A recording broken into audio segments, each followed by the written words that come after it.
For changing the date, click on to Help and select Date Change. For entering item name, click on to Master and select item name.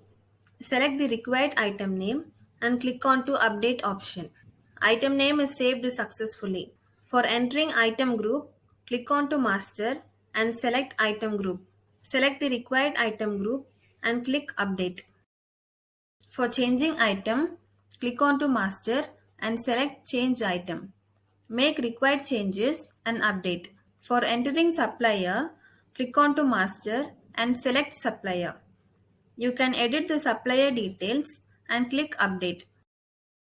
For allocating room boy, click on to Master and select Room Boy. Select the specific name and update.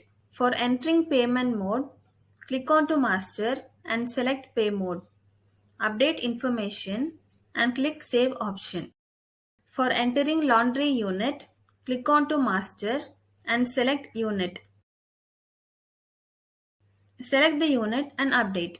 The overall specifications of Housekeeping Master has been depicted successfully. Thank you.